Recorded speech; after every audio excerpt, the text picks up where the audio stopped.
Hello, my friend. I'm glad you are here.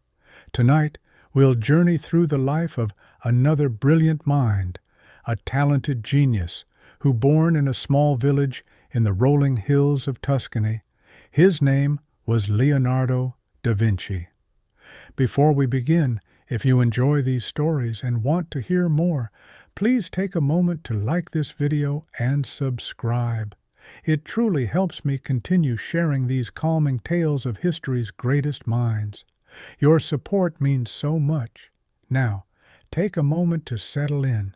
Find a comfortable position, close your eyes if you'd like, and take a slow, deep breath in. Hold it for a moment and gently breathe out. Let the weight of the day melt away as we drift back in time to a small village in the rolling hills of Tuscany, where a child named Leonardo da Vinci was about to take his first breath.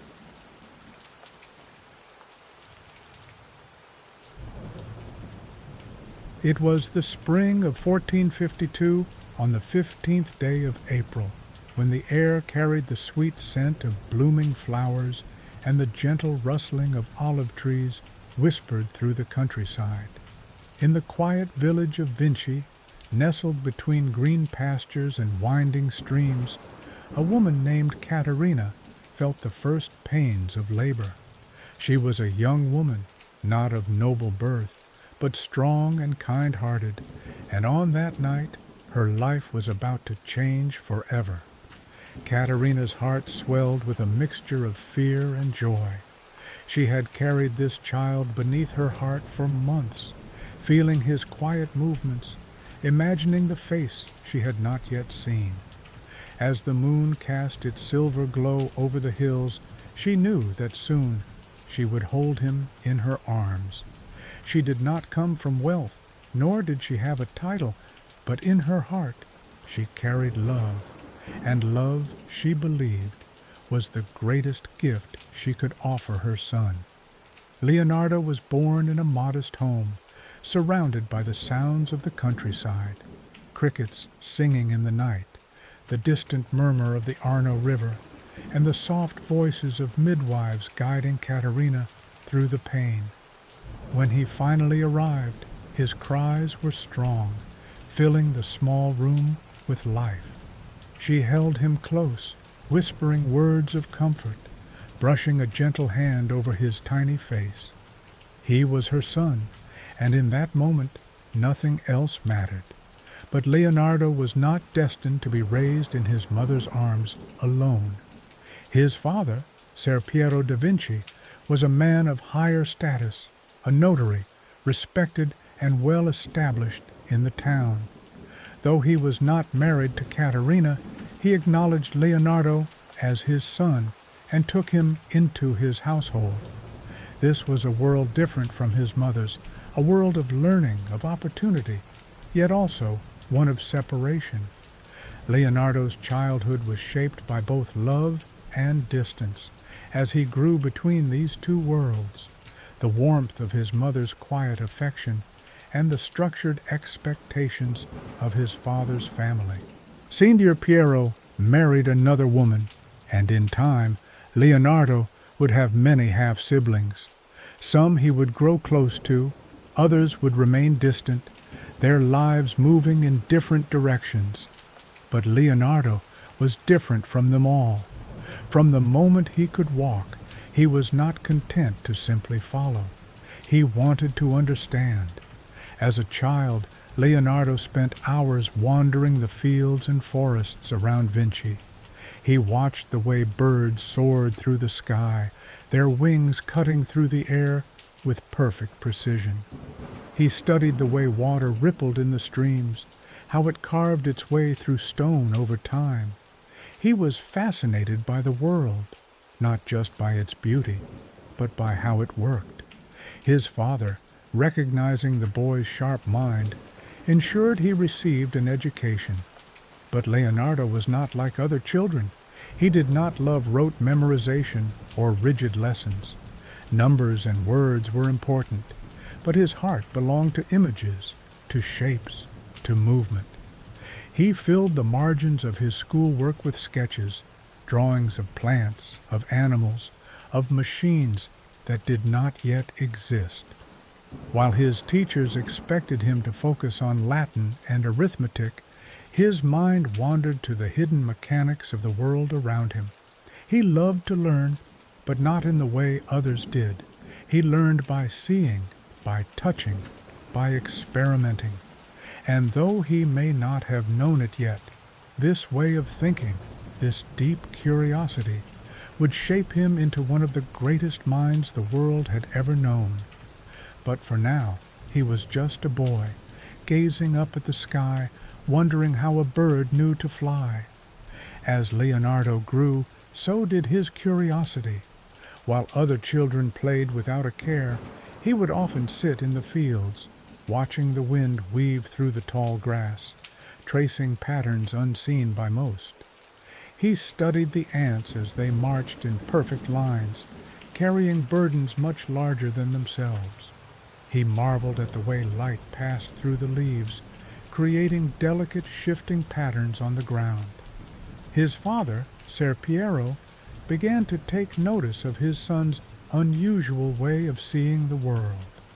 At first, he thought Leonardo was simply a daydreamer, lost in his own thoughts. But then he saw the boy's drawings, sketches so detailed, so alive, that they seemed to leap from the page. The way Leonardo captured the way a horse's muscles stretched as it moved, or how a bird's wings curved in flight, was unlike anything he had seen before. Even as a child, Leonardo was different from the other boys in Vinci. While many of them spent their days practicing for the practical trades they would one day inherit, learning farming, blacksmithing, or simple arithmetic for business, Leonardo's mind wandered beyond these daily concerns. He was fascinated by everything, always questioning, always observing. His early education was informal. Unlike the sons of noble families, Leonardo did not attend a prestigious school where scholars taught Latin, philosophy, and rhetoric.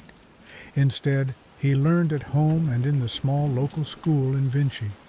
Here, he was taught the basics, reading, writing, and arithmetic. But Latin, the language of scholars, never interested him much. The rigid structure of memorization and repetition felt stifling to a boy whose mind thrived on creativity. Instead, he learned by watching and doing. He observed the shapes of letters, how ink spread across parchment, how shadows changed the way words appeared on a page. He would doodle in the margins of his lessons, sketching birds, leaves, and the faces of his classmates with remarkable detail. His teachers were often puzzled by him. He was undoubtedly intelligent, yet he did not follow the same path as other boys. He absorbed knowledge in his own way, always questioning, always searching for something more. Among his schoolmates, Leonardo was both admired and seen as peculiar. Some marveled at his ability to draw anything he saw, to capture expressions and emotions with just a few strokes of charcoal. Others found him strange. He would spend hours staring at the patterns in tree bark, or he would suddenly stop mid-conversation to observe the way dust danced in a beam of sunlight. But he was not alone. He had a small group of friends, boys who, like him, enjoyed wandering the countryside, climbing trees, and wading through streams in search of small fish. They would challenge each other to create the most intricate drawings in the dirt, or to invent stories about the shapes they saw in the clouds. Leonardo would often take the lead in these games, his imagination weaving elaborate tales of mythical creatures and far-off lands. One friend, in particular, was a boy named Antonio, the son of a local craftsman. Antonio admired Leonardo's ability to create anything with his hands, whether it was a drawing, a small sculpture carved from wood, or even simple toys crafted from twigs and leaves. The two would spend afternoons by the river, building tiny boats out of scraps of wood and setting them afloat, watching how the water carried them downstream. Leonardo would study the currents, fascinated by how water moved, how it shaped the land around it. But even in these playful moments, Leonardo was always learning. He would challenge his friends with strange questions. Why do birds not fall from the sky when they stop flapping their wings? Or, what makes the stars shine at night? Some of his friends laughed at his endless curiosity, while others simply shrugged, never imagining that these very questions would one day lead him to discoveries far beyond their small village. Though he was well liked, Leonardo sometimes felt like an outsider. He was not the son of a nobleman, nor was he destined for the priesthood or a scholarly life. He did not fit into the mold of a merchant or a laborer, and yet he did not let this trouble him. His world was too full of wonders to be limited by the expectations of others. As he grew older, his father saw that formal schooling would not be enough for him. Leonardo was not meant to follow a traditional path. His talents lay elsewhere. And so, instead of pushing him toward law or commerce, Ser Piero made a decision that would change Leonardo's life forever. He would take him to Florence, where his artistic gifts could be nurtured under the guidance of a true master. But before he left Vinci, Leonardo took one last long walk through the fields and forests that had been his greatest teachers. He traced the patterns in the riverbank mud with his fingers, memorized the way the wind played in the trees, and listened to the calls of birds as they disappeared into the sky. He did not yet know what the future held, but one thing was certain: his thirst for knowledge would never be quenched. Though formal education at the time focused heavily on reading, writing, and arithmetic, Leonardo's true passion lay elsewhere. He was taught Latin, the language of scholars, but it did not hold his interest for long. He was taught mathematics, but only when he could apply it to something real: how a bridge might be built, how shadows changed with the sun's movement. His notebooks, even as a young boy, were filled with not just words, but intricate sketches, observations, and questions about the world. His father, recognizing this talent, decided to take him to Florence, a city unlike any other, a place where art, science, and invention flourished. Florence was alive with creativity, with great minds shaping the future in ways that had never been seen before. And it was there, in this great city, that Leonardo's journey as an artist and thinker would truly begin. One day, Ser Piero took Leonardo to the workshop of Andrea del Verrocchio, one of the most respected artists and sculptors in Florence. Verrocchio was a master of many disciplines: painting, sculpture, engineering, and he was known for training some of the finest young minds of the time. When Ser Piero showed Verrocchio Leonardo's drawings, the master was impressed. There was something in the boy's work that spoke of more than just skill. It was as if Leonardo saw the world differently, capturing not only what was there, but what could be.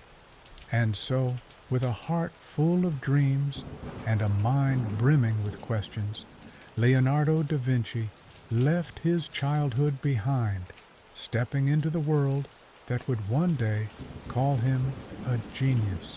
At just 14 years old, Leonardo became an apprentice in Verrocchio's workshop. The studio was a world of endless possibility, filled with canvases, sculptures, pigments, and tools of creation. Here, Leonardo would learn everything: how to mix paints, how to sculpt, how to prepare wood panels for painting. But more than that, he would learn how to observe, to truly see the world, to break it down into light, shadow, and form. He worked tirelessly, studying the way muscles stretched beneath the skin, the way fabrics folded and draped, the way expressions changed with even the slightest movement. He dissected animals to understand their anatomy, sketched the intricate details of plants, and experimented with new techniques in painting and sculpture. Verrocchio quickly realized that Leonardo was no ordinary student. The young apprentice absorbed knowledge like a sponge, always asking questions, always seeking to improve. There is a story, perhaps legend, perhaps truth, that one day Verrocchio was working on a painting of John the Baptist and asked Leonardo to paint a small angel in the background. When the painting was finished, Verrocchio looked at what his young apprentice had done and knew at that moment that his student had surpassed him. The angel Leonardo painted was so lifelike, so filled with light and movement, that it seemed to breathe. From that day on, it is said, Verrocchio never painted again, realizing he had been outshined by his own pupil. But Leonardo's mind was never content with mastering just one thing. While he painted, he also studied. He filled pages with diagrams of machines, flying machines, intricate gears, fantastical inventions that seemed impossible for his time. He observed the way water flowed, the way birds took flight, the way the human body was constructed. His notebooks became a reflection of his mind, filled with sketches, mathematical calculations, and notes written in a curious mirrored script, as if meant to be read in secret. Perhaps he did this to keep his ideas hidden, or perhaps he simply found it more natural to write that way. Either way, his notebooks would become some of the most valuable records of human curiosity ever created. Years passed, and Leonardo grew into a young man, ready to step into the world on his own. His talent was undeniable, his mind overflowing with ideas. And yet, he was still just beginning. Florence had given him a foundation, but the world was vast, and there was so much more to learn, so much more to discover. Little did he know, his journey was only just beginning. The journey to Florence was unlike anything Leonardo had ever experienced. As he and his father traveled along the winding roads from Vinci to the great city, Leonardo watched the landscape change. The rolling hills of his childhood slowly gave way to bustling villages, grand estates, and, finally, the towering walls of Florence itself. When they entered the city, Leonardo was overwhelmed. Vinci had been a quiet place where the sound of the wind in the trees and the murmur of the river had been his constant companions. But Florence was alive with noise and movement. Merchants called out from their stalls, selling exotic spices and fine fabrics. Artists set up easels in the streets, capturing scenes of everyday life with quick strokes of their brushes. The scent of fresh bread and roasting meats filled the air, mingling with the distant scent of ink and parchment from the many scholars who lived and worked there. Leonardo's father led him through the winding streets, past towering cathedrals and grand palaces, until they reached a large stone building with high windows. This was the workshop of Andrea del Verrocchio, one of the most respected artists and craftsmen in Florence. It was a place of creation, where paintings, sculptures, and intricate metalwork were brought to life by skilled hands.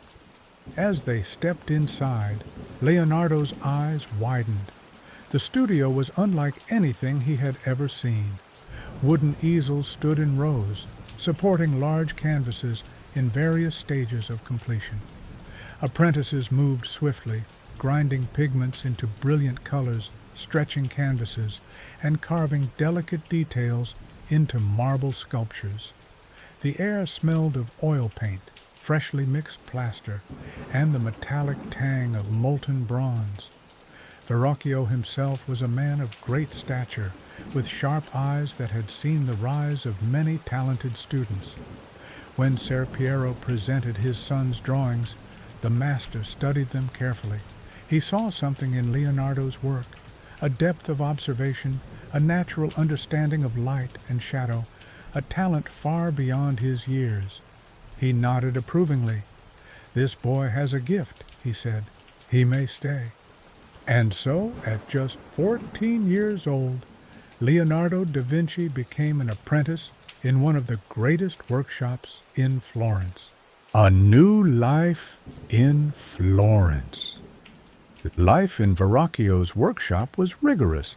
Leonardo woke before dawn, beginning each day with tasks that seemed mundane, sweeping the floors, preparing pigments, mixing plaster. But he knew that every chore had a purpose.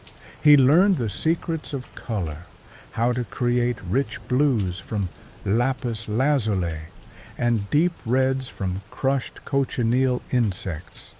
He studied anatomy, sketching the muscles of models who posed for hours under the flickering light of oil lamps. Though he was the youngest apprentice, Leonardo quickly gained the admiration of his fellow students. He was always eager to learn, always asking questions. His mind never rested. He filled pages upon pages of notebooks with sketches and observations, notes written in his peculiar mirrored script. He studied the way fabric folded, how light changed throughout the day, how water moved when poured from a jug. His curiosity was endless. Among the other apprentices, Leonardo formed friendships, though he remained somewhat different from the rest. There was Lorenzo, a quiet but skilled sculptor who admired Leonardo's ability to capture life on paper. There was Tommaso, who was fascinated by Leonardo's strange inventions, small mechanical devices and flying machines that he dreamed of building one day.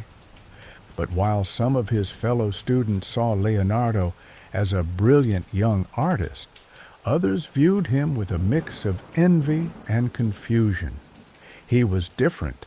He was left-handed, he wrote backward, and his mind seemed to wander to places others could not follow. He would often lose himself in thought, staring at a single candle flame for minutes at a time, watching the way the light flickered and cast shadows.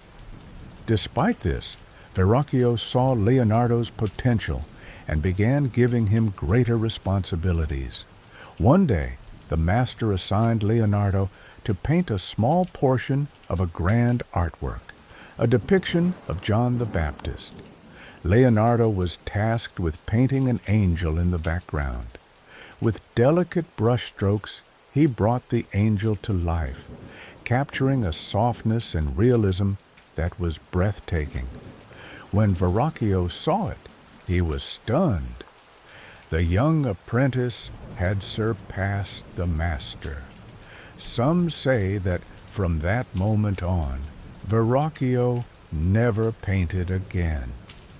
But Leonardo was just getting started. Beyond art, a mind that could not rest. As Leonardo's skills grew, so did his interests. He was not content with being just an artist. He wanted to understand everything. He studied engineering, designing bridges and machines in his notebooks. He observed the way birds flew, sketching their wings with meticulous detail, dreaming of ways to allow humans to fly. He dissected animals, studying their muscles and bones, trying to understand the very mechanics of life itself. His notebooks became a world of their own, filled with sketches of inventions, anatomical drawings, and strange cryptic writings. He was not just an artist, he was a scientist, an inventor, a philosopher. Yet, despite his brilliance, Leonardo did not always fit into the structured world of Florence. He had no noble birth, no formal education in Latin or philosophy like the great scholars of the city. He was an outsider in many ways, a man who saw the world differently. But Florence had given him the tools he needed, the skills, the knowledge, and the confidence to step out on his own. Soon he would leave Verrocchio's workshop, ready to carve his own path. Little did he know his greatest works and his greatest discoveries were still to come. A genius on his own. After years of training in Verrocchio's workshop, Leonardo was ready to step out on his own. He had mastered painting, sculpture, and engineering under his teacher's guidance, but now he sought his own path, one that would take him far beyond the expectations of an ordinary artist. By the time he was in his early 20s, Leonardo had already made a name for himself in Florence. He was known for his extraordinary attention to detail, his ability to bring life to a painting in ways few could match. But even as his reputation grew, he struggled to find steady work. Florence was a city brimming with talented artists, and many wealthy patrons preferred to commission established names rather than a young painter, no matter how gifted he was. Still, opportunities arose. In 1478, Leonardo received his first independent commission, a grand altarpiece for the chapel of St. Bernard. It was an important project, but for reasons unknown, he never completed it. This would become a pattern in Leonardo's life. His mind moved too fast, jumping from one idea to the next before finishing what he had started. A few years later, he was commissioned to paint the Adoration of the Magi for a monastery. It was an ambitious work, full of intricate details and swirling figures, but once again Leonardo left it unfinished, abandoning it when a new opportunity called him away, a move to Milan. In the early 1480s, Leonardo left Florence and traveled to Milan. Some say he was frustrated with the lack of major commissions in his hometown. Others believe he sought new challenges, a place where his talents could be fully appreciated. Whatever the reason, he arrived in Milan and presented himself to Ludovico Sforza, the Duke of Milan, with an unusual offer. Rather than simply promoting himself as an artist, Leonardo wrote a letter listing his skills as a military engineer. He described designs for war machines, fortified cities, and even weapons. Only at the end of the letter did he mention that he could also paint. It was a bold move, but it worked. The Duke took an interest in him, and soon Leonardo found himself with a new patron and a new home. Milan was different from Florence. It was less focused on art and more on politics and war. But Leonardo thrived here. He worked on everything, from designing elaborate festivals and theatrical sets to studying anatomy and engineering. He painted some of his most famous works during this time, including The Last Supper, a masterpiece that captured the depth of human emotion like never before. Did Leonardo da Vinci ever marry? Unlike many artists of his time, Leonardo never married. He never had children, and there is no record of him ever being romantically involved with anyone in a serious way. Some believe that he was simply too focused on his work. His endless curiosity left little room for traditional relationships. Others suggest that he may have had close relationships that were never recorded in history. What is clear is that Leonardo lived a life dedicated to learning and creation. He surrounded himself with students and companions, people who shared his passion for knowledge. But while many men of his time sought to build families and legacies through marriage, Leonardo's legacy would be his art, his inventions, and his ideas. Even in his personal notebooks, where he recorded his deepest thoughts, there is little mention of love or romance. Instead, they are filled with observations about the world, how birds fly, how the human body moves, how water flows through a riverbed. His mind was always elsewhere, always searching for the next great mystery to solve. Though he never married, he was never truly alone. He had students, friends, and patrons who admired him, who recognized his brilliance, and who supported his work. His life was not conventional, but then again, Leonardo was never meant to be ordinary. A new chapter in Milan. The day Leonardo arrived in Milan, the sun hung low in the sky, casting a golden glow over the city. The air was warm, with a gentle breeze flowing through the streets, carrying the scent of fresh bread and herbs. The city was alive, its cobblestone streets bustling with merchants selling their goods and children playing in the narrow alleyways. As Leonardo walked through the city gates, he could feel the weight of the city's history. Milan was a place of power, ruled by the Duke, where the grand Sforza castle loomed in the distance, its stone walls strong and imposing. Yet, in the midst of the city's political grandeur, there was a peacefulness to the moment. Leonardo felt it in the air, a kind of quiet anticipation. He was soon led to the Duke's court, a place filled with rich tapestries, polished marble floors, and the sound of light conversation among the courtiers. The chamber smelled of expensive perfumes and burning incense. There, before the Duke, Leonardo presented himself, not only as an artist, but as an inventor and a man of science. The Duke listened attentively as Leonardo spoke, outlining his designs for bridges, war machines, and even a diving suit. The atmosphere was a mix of intrigue and skepticism, but Leonardo's passion was palpable. The room felt still as he spoke, each word hanging in the air as if it were the key to a new world. After his presentation, the Duke, impressed by Leonardo's boldness, welcomed him into his court.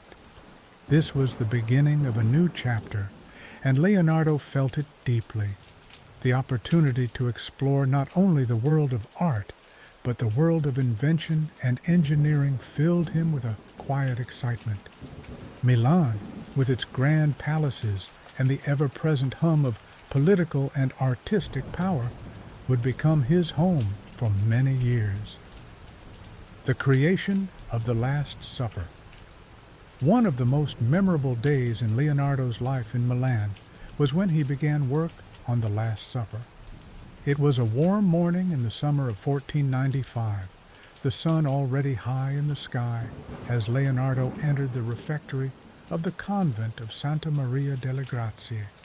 The church, with its simple yet elegant design, felt cool and serene inside, a contrast to the busy streets outside. The air smelled faintly of incense, the kind that lingered after a service. Leonardo stood before the large wall, his eyes surveying the empty space. It felt peaceful here, the quiet of the convent surrounding him. The only sounds were the soft shuffle of feet and the quiet murmurs of the monks as they went about their daily tasks. Yet, in the stillness of the room, Leonardo's mind was a whirlwind. He could see it. He could see the scene unfolding in his mind's eye. He imagined Christ and his disciples gathered together, sharing the final meal before his betrayal. The emotions, confusion, surprise, fear, would all be captured in the faces of the men. He could feel the weight of the moment. As he stood there, his thoughts turned inward, focusing on the delicate play of light and shadow, the way the figures would be positioned, the way their faces would reflect the inner turmoil of the moment. It was a daunting task, but Leonardo felt no fear. Instead, there was a calm determination that settled over him, like the soft stillness of the convent itself. It would take him years to complete, but he was at peace with the work. He could already feel the work coming to life beneath his brushes. A quiet day of reflection. On a cool autumn afternoon in Milan, Leonardo often took long walks through the city's streets, reflecting on his work. As he strolled along the Navigli canals, the low hum of the city was replaced by the sound of water gently lapping at the banks. The air was crisp, with a faint scent of fallen leaves and damp earth. He would often stop, lost in thought, gazing at the reflection of the sky in the water, watching the boats glide by. During these walks, Leonardo felt a deep sense of connection to the world around him. His thoughts would wander. One moment, he would ponder the mysteries of the universe, and the next, he would focus on the small details of the world, the way the light changed as the sun dipped lower in the sky, how the shadows lengthened, and the colors of the landscape deepened. It was in these quiet moments, walking along the canal, that Leonardo would begin to sketch in his notebook. He would draw the plants along the shore, the way the trees swayed in the wind, the motion of the boats. He observed everything, not just with his eyes, but with his soul. As the days passed, Leonardo became more and more absorbed in his work, but he never lost his ability to notice the small things, the way the world around him shifted with each passing moment. His mind, ever curious, was always seeking, always exploring. The later years in Milan and his relationships, as the years passed, Milan became more than just a city for Leonardo. It was the place where his genius flourished. The days seemed to blend together, each one filled with new discoveries, new ideas, and new works. But despite the hustle of his creative endeavors, there was a peacefulness in the routine of his days. One bright spring morning, the air warm with the scent of blooming flowers, Leonardo entered the Sforza castle. The massive stone walls stood firm, casting long shadows across the courtyard. Inside, the halls were a labyrinth of rooms and corridors, each one more grand than the last. It was here, in the heart of Milan's power, that he continued to create. The sound of his footsteps echoed through the stone floors as he made his way to the workshop, where he often worked on his designs for war machines, canals, and other inventions. The soft light streaming through the windows cast a gentle glow on the papers spread across his desk. The quiet was interrupted only by the occasional murmur of his students who worked alongside him. Though Leonardo worked alone on many of his projects, he always surrounded himself with students and assistants, eager minds who were drawn to his genius. His workshops were filled with people who admired him not just as an artist, but as a teacher. He would often spend long hours explaining his ideas, drawing intricate diagrams, and offering advice on anatomy, perspective, and engineering. His passion for knowledge was contagious, and his students learned not only how to paint, but how to think like Leonardo. One afternoon, as the sun began to set and the light grew softer, Leonardo sat with one of his apprentices. The two of them were discussing a new invention, a flying machine, a creation that had occupied much of Leonardo's thoughts over the years. As they sat, the evening air drifted through the open window, carrying with it the sounds of distant bells ringing in the city. Leonardo's voice was calm and steady, but there was a fire in his eyes. He was excited, his mind racing with possibilities, but there was also a quiet contentment in the moment. His students listened intently, watching as he sketched designs on the back of a piece of parchment. The lines were precise, the details meticulous. It was the same in his art. Every stroke of the brush was a reflection of his intense focus and his deep understanding of the world.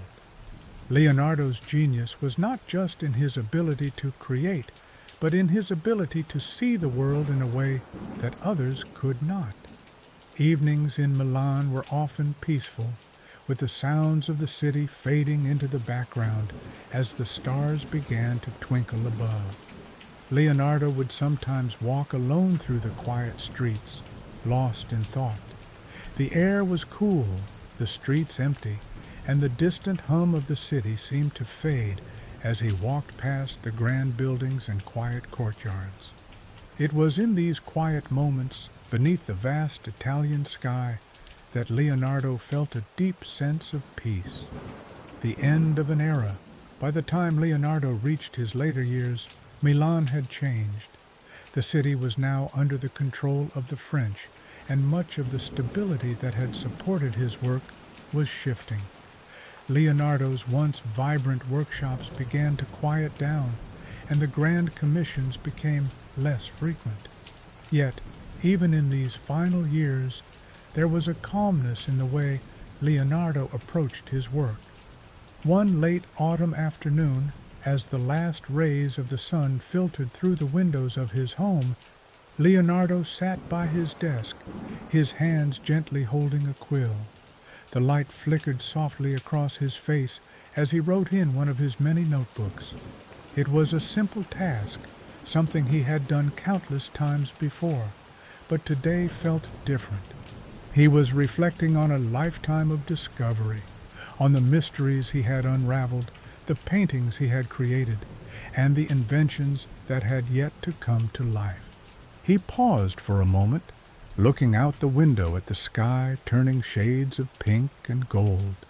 The air outside was crisp, carrying the scent of burning wood from the hearths in nearby homes. The sounds of the city were muffled by the quiet of the evening, and in this stillness, Leonardo felt a sense of contentment. His work was unfinished, but that was never the point. It had never been about completion. It had always been about the journey, the discovery, and the act of creation. The legacy of Leonardo da Vinci.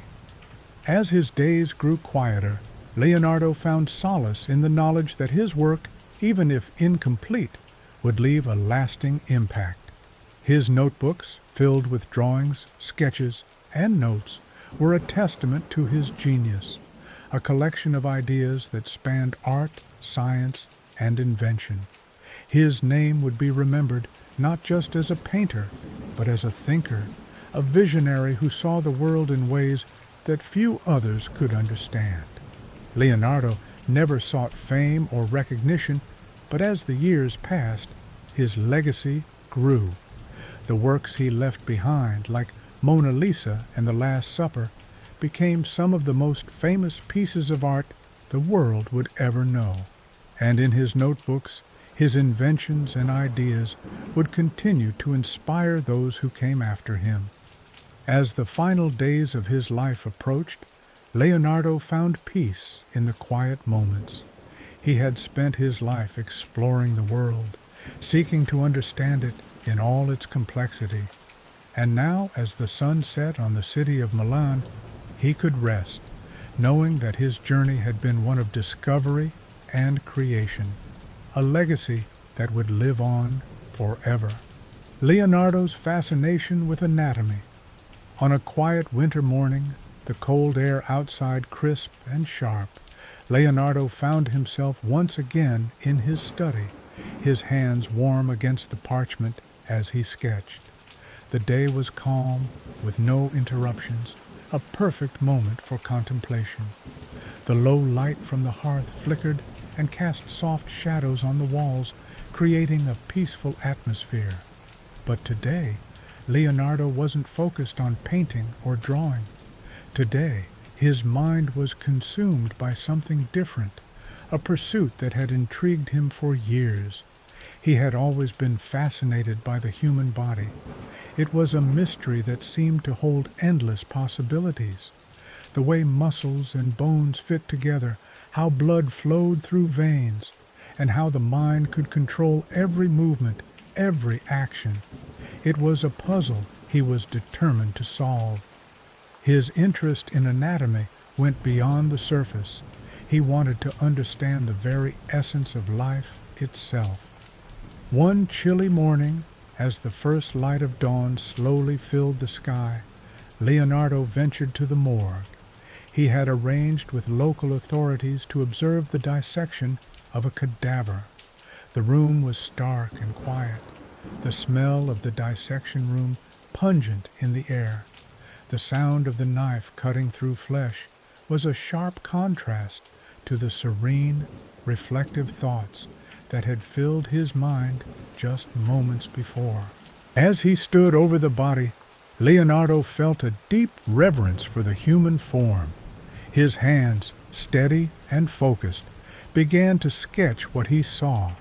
Each detail, each muscle and sinew was drawn with meticulous care.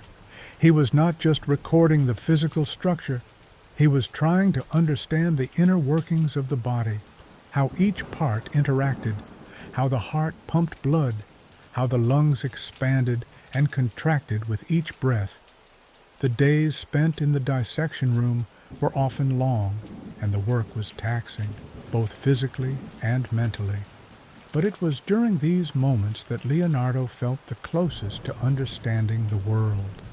The quietness of the morgue, the stillness of the body, and the intensity of his focus were like a meditation.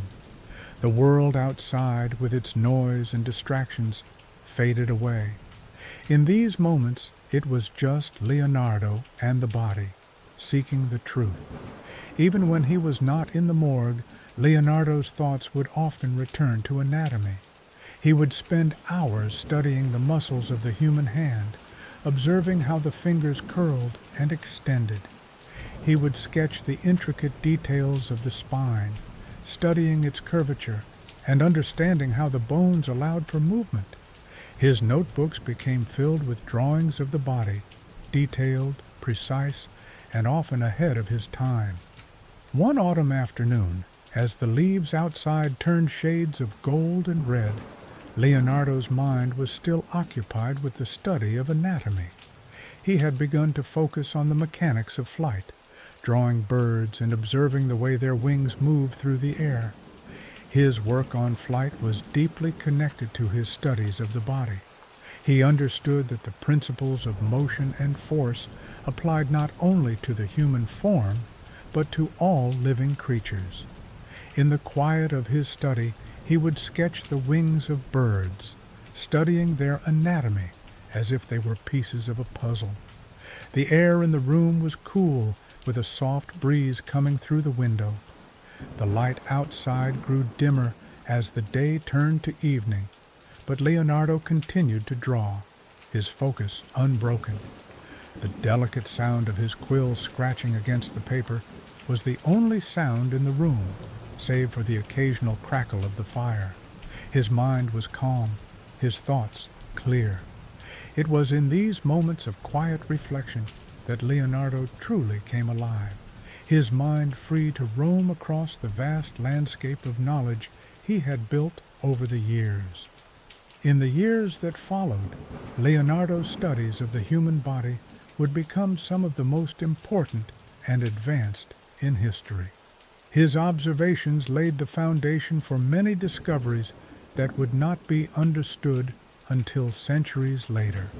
His drawings, filled with intricate details of muscles, bones, and organs, would become a source of inspiration for artists and scientists alike. Leonardo had uncovered the secrets of life, one dissection at a time. Leonardo's visionary inventions. It was a crisp spring morning in Milan, and the sun was beginning to rise over the rooftops, casting a soft light on the city's stone buildings. The air smelled of fresh earth, and the gentle rustling of leaves could be heard from the trees that lined the streets. Leonardo stood in his workshop, surrounded by a labyrinth of sketches, mechanical parts, and tools. The quiet hum of activity filled the room, a contrast to the peacefulness of the morning outside. Leonardo, in his quiet contemplation, had a restless energy. He was always thinking, always envisioning new ways to solve problems, to innovate. He had become known not only as an artist, but as a thinker, an inventor whose ideas were far ahead of his time. It was during this period that his notebooks began to overflow with sketches of machines, tools, and devices, some fantastical, others practical, but all stemming from his insatiable curiosity about the world. On this particular morning, he was focused on the design of a flying machine. The idea of flight had fascinated Leonardo for as long as he could remember. He had watched birds soar through the sky, their wings slicing through the air with effortless grace. How could humans, too, defy gravity? What would it take to lift a person off the ground and into the air? The light filtering through the workshop window illuminated the pages of his sketches, showing intricate drawings of wings, gears, and propellers. The flying machine he envisioned was like no other. It was a complex contraption with large wings made of cloth and wood, designed to be powered by the force of human muscles. The wings were attached to a frame, and in the center, Leonardo had imagined a system of pulleys and levers that would allow the pilot to control the movement of the wings.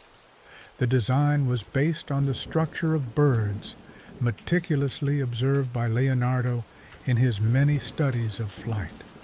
Leonardo's mind raced as he studied the design. His thoughts drifted from the mechanics of flight to the physics of motion, how air flowed over the wings, how the human body could generate enough power to create lift.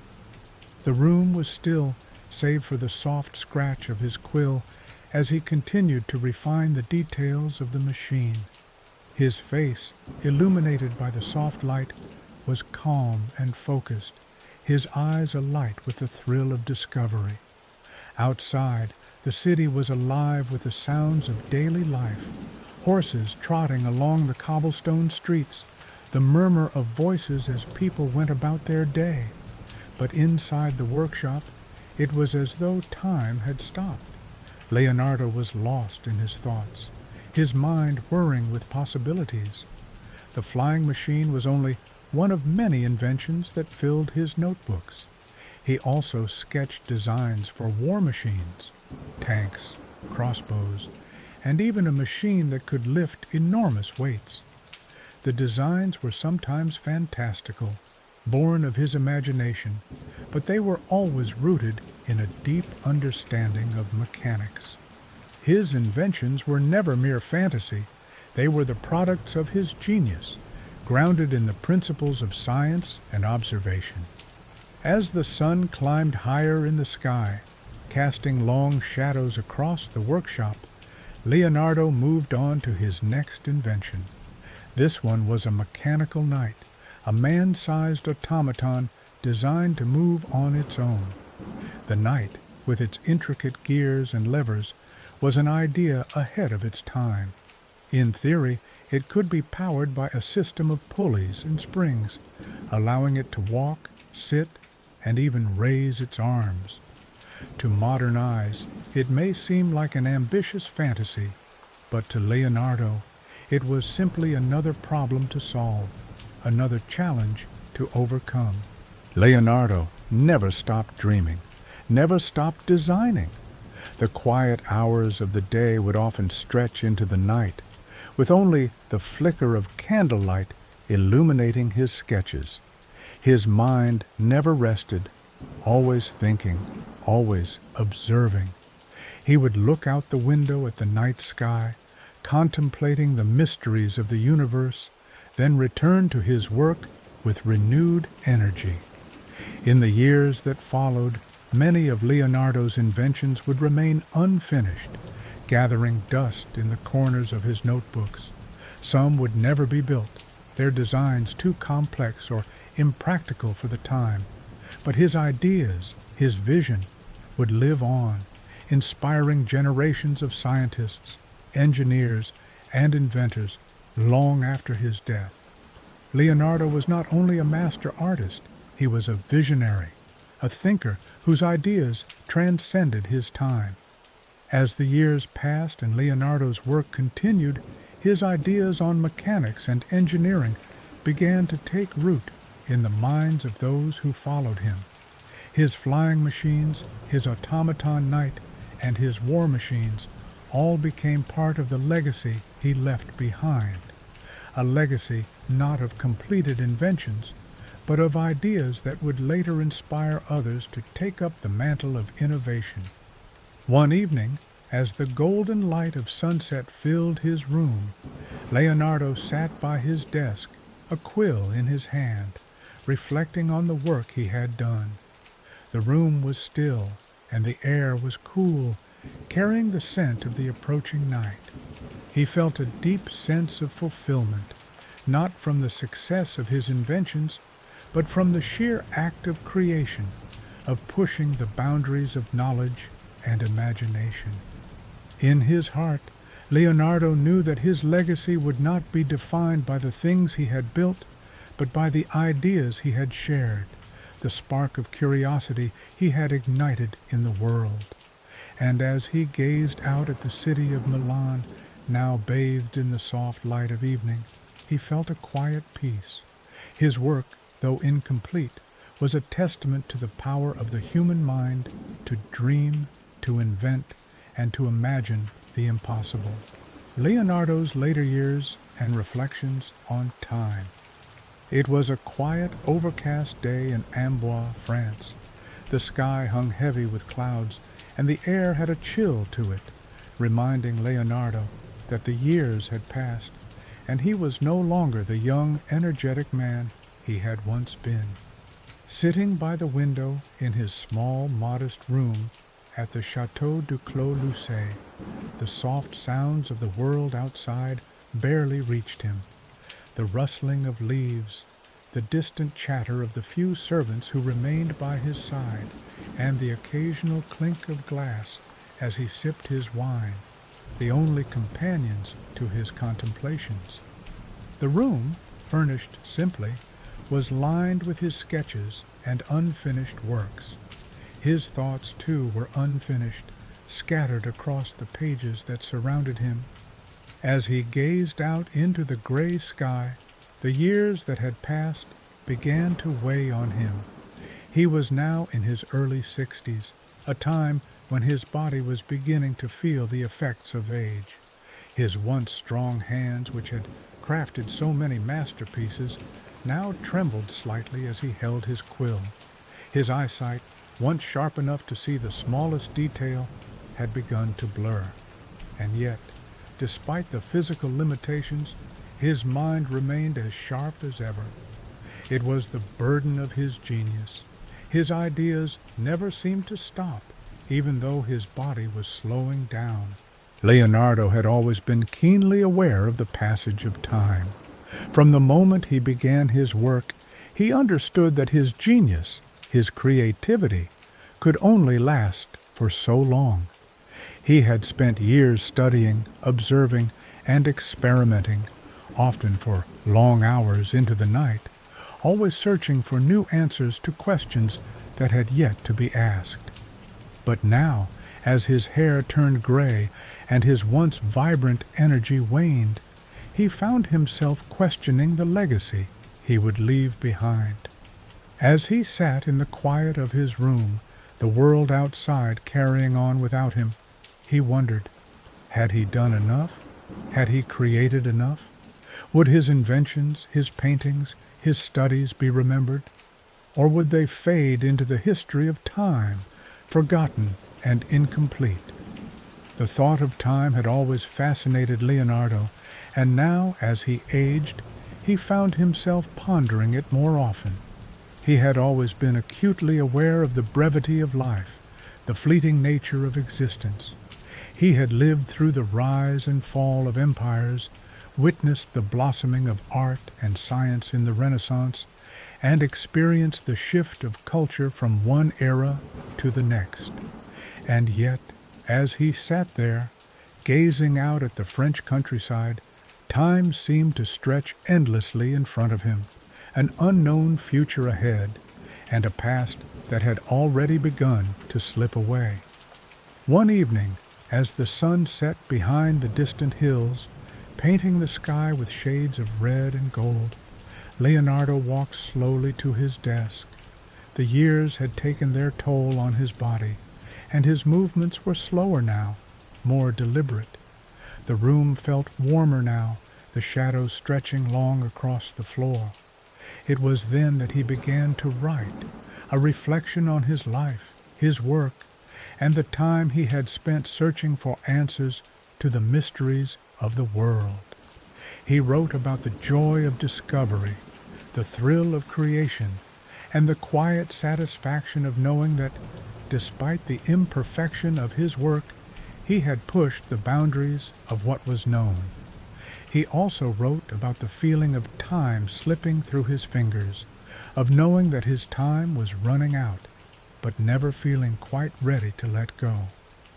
"I have learned more than I could ever have imagined," he wrote, "but there is still so much left to discover. If only I had more time to explore, to dream, to create. The years have taken their toll, but I will not stop. I will continue to dream, to draw, to observe, for as long as I live, my mind will never rest." There was a bitter sweetness to his words, a recognition of the limits that time placed on his work, but also a deep, abiding passion for his craft. Despite the years, despite the physical decline, Leonardo's mind was still alive with ideas.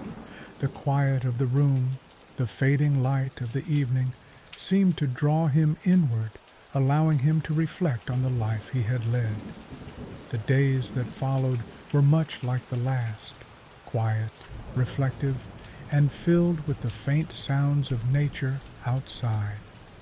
Leonardo continued to work on his sketches, his notebooks ever full of new ideas and designs.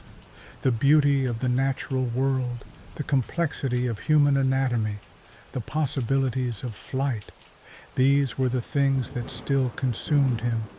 Even as his body grew frailer, his passion for learning, for discovering, for understanding the mysteries of life remained as strong as ever. And yet there was a part of him that knew his time was limited.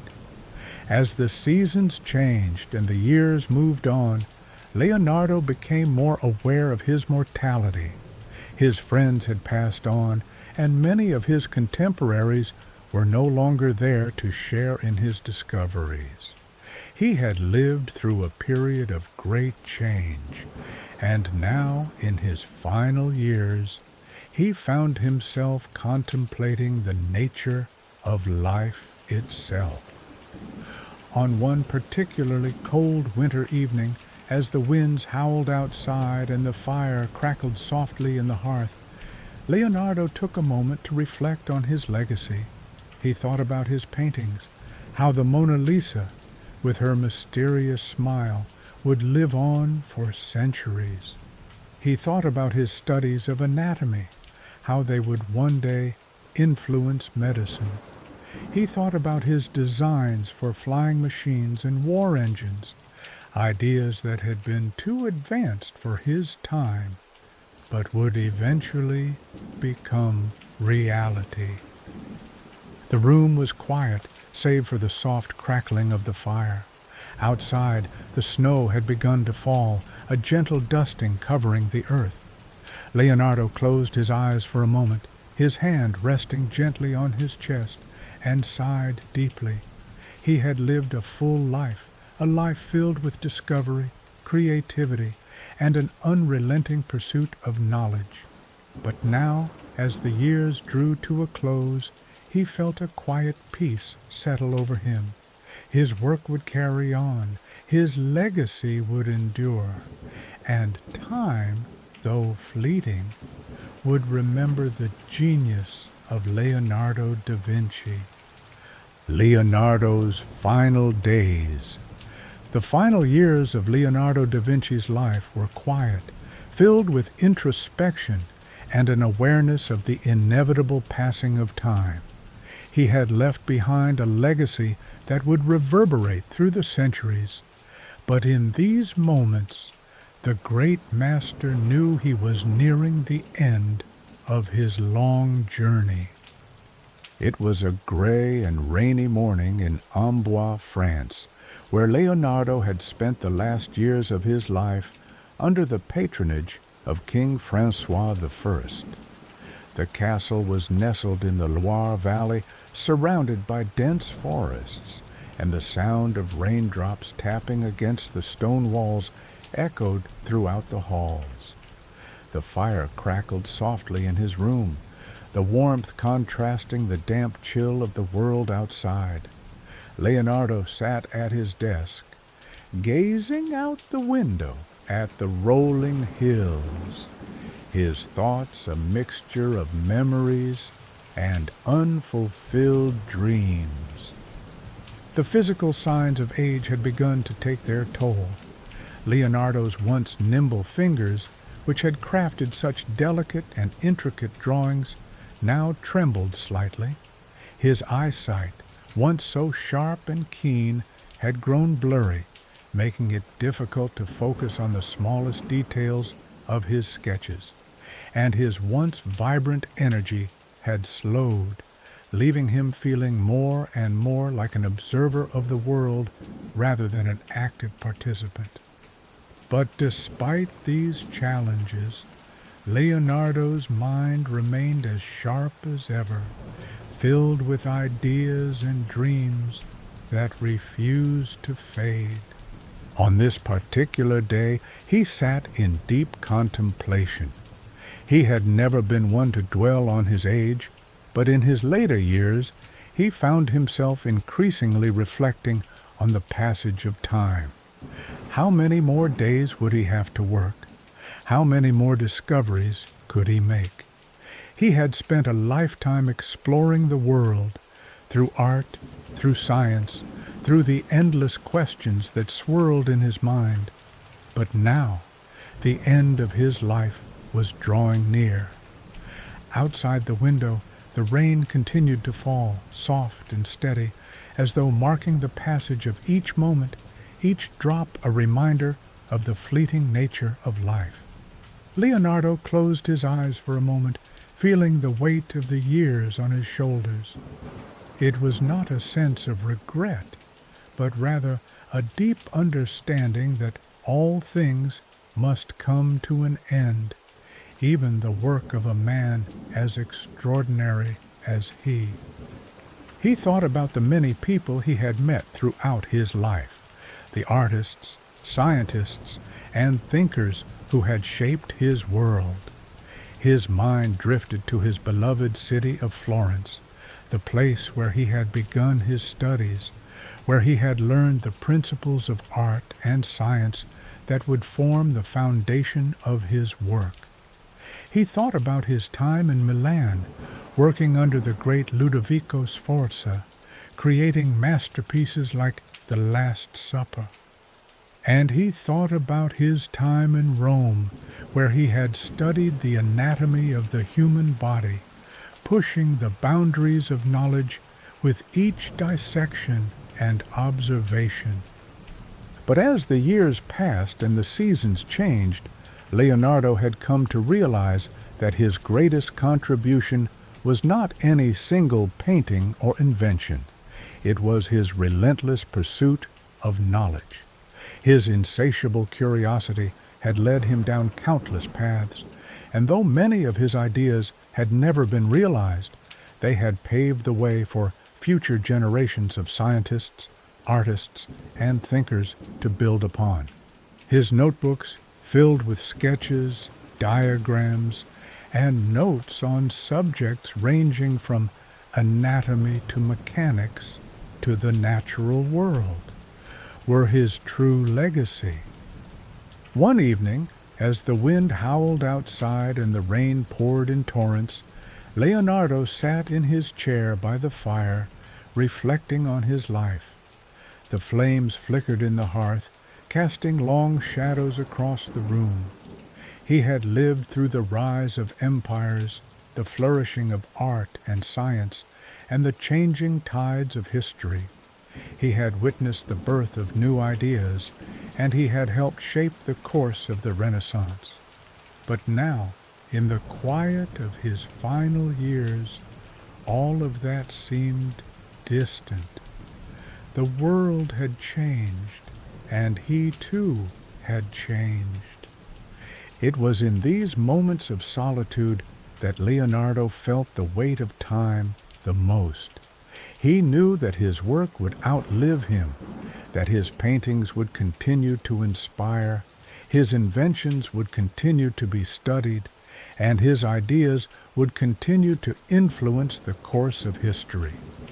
But he also knew that there was no escaping the passage of time. The hands of the clock would continue to move, and he would eventually be swept away by its ticking. Despite this, Leonardo remained at peace. He had lived a life filled with discovery, creativity, and a thirst for knowledge. He had pushed the boundaries of what was possible, and in doing so, had changed the world. The fire crackled softly, its warmth a comforting presence in the stillness of the room. Leonardo leaned back in his chair, his eyes growing heavy, and let out a contented sigh. The final days of Leonardo's life were spent in quiet reflection, surrounded by his sketches and ideas. His health continued to decline, but his mind remained active, constantly thinking, constantly searching for answers. He spoke little in his last days, but those who cared for him knew that his mind was still engaged, still pondering the mysteries of the world. It was a testament to his genius that even as his body failed, his mind remained unbowed. Then, on the morning of May 2nd, 1519, in his 67th year, Leonardo da Vinci passed away. He left behind a legacy of art, science, and invention that would endure for centuries.